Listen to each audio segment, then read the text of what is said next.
Hello friends, welcome to Sunaina's kitchen and vlogs. ఈరోజు నేను రైస్లోకైనా టిఫిన్లోకైనా కమ్మగా ఉండే టమాటా పచ్చడి చేసి చూపించబోతున్నానండి. 2 కిలోల టమాటాలని నీట్గా వాష్ చేసి ఒక పొడి క్లాత్తో తుడుచుకొని ఫ్యాన్ కింద తడి లేకుండా ఆరబెట్టి ఈ విధంగా ముక్కలు చేసుకోవాలి. చూడండి, ఇట్లా అన్నీ కూడా ముక్కలు తరుక్కొని ఒక 100 గ్రాముల చింతపండు ఈనెలు గింజలు లేకుండా తీసి పెట్టుకోవాలి నీట్గా. ఒక పెద్ద వెల్లుల్లి రెబ్బ, ఒక 100 గ్రాముల కారం, 100 గ్రాముల ఉప్పు.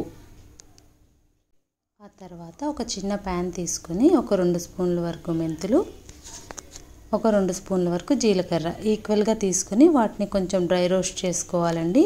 మాడకుండా జాగ్రత్తగా దగ్గరే ఉండి గోల్డెన్ బ్రౌన్ వచ్చే వరకు ఫ్రై చేసుకుందాము.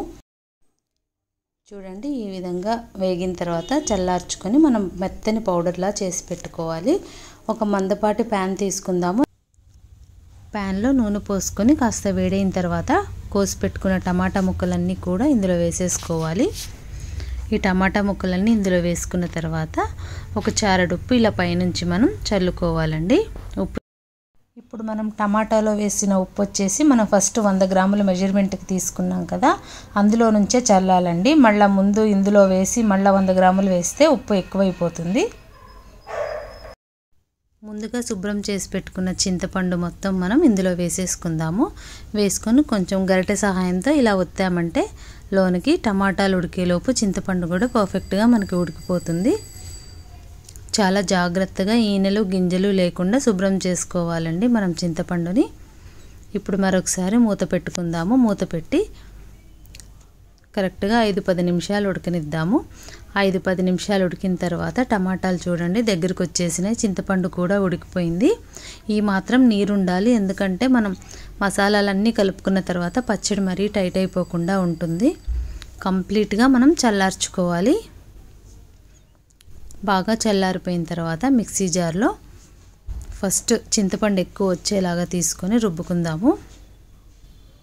ఇట్లా పార్ట్స్గా మనం పచ్చడి అంతా కూడా ఈ విధంగా రుబ్బేసుకుందాము. ఒక్క వాయి మాత్రం కొంచెం తరితరిగా రుబ్బుకున్నామంటే మనకి అక్కడక్కడ కొంచెం టమాటాలు తగులుతూ బాగుంటుంది, లేదంటే మొత్తం కూడా పేస్ట్ చేసుకోవచ్చు. ఈ విధంగా ఒక వెడల్పుగా ఉండే బేసన్లోకి మనం ఈ పచ్చడిని మొత్తం తీసుకుందాము. తీసుకొని ఇందులో స్పైసెస్ అన్నీ కూడా మనం ప్రాపర్గా మిక్స్ చేసుకోవాలి. ఉప్పు వేస్తున్నానండి, ఒక 100 గ్రాములు. తర్వాత కారం కూడా ఒక 100 గ్రాములు వేసుకోవాలి. కరెక్ట్గా ఒకే గ్లాస్ మెజర్మెంట్తో ఉప్పు కారం వేసుకున్నామంటే మనకి పర్ఫెక్ట్గా సరిపోతుంది.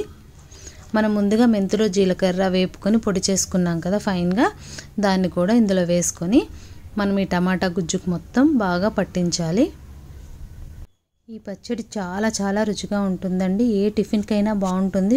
వేడి అన్నంలో నెయ్యి వేసుకొని తింటే కూడా చాలా రుచిగా ఉంటుంది.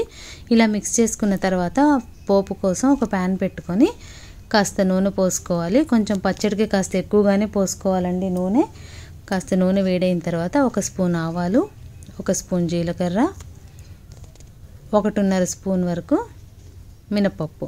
శనగపప్పు కూడా కావాలంటే వేసుకోవచ్చు, బట్ నేను వేయలేదు. ఎండుమిరపకాయలు 4-5 తుంపు వేసుకోవాలి.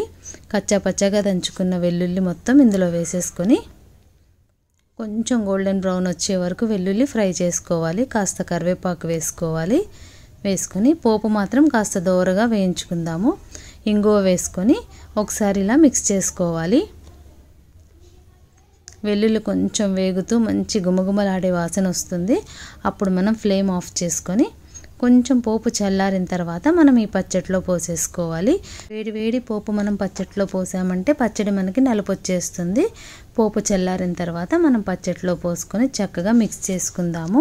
ఫైన్గా మిక్స్ చేసుకున్న తర్వాత ఒక ఎయిర్ టైట్ కంటైనర్లో మనం ఈ పచ్చడి మొత్తం తీసుకొని ఫ్రిడ్జ్లో స్టోర్ చేసుకుందాము. ఇంకా బయట వాడుకోవడానికి ఎంత పచ్చడి కావాలో అంత పచ్చడి ఒక చిన్న సీసాలోకి తీసుకొని మిగతా పచ్చడి మొత్తం ఇలా ఫ్రిడ్జ్లో స్టోర్ చేసి పెట్టుకున్నామంటే లాంగ్ టైం మనకి ఫ్రెష్నెస్గా ఉంటుంది. చాలా సింపుల్ కదండి ఈ పచ్చడి, చాలా చాలా టేస్టీగా ఉంటుంది.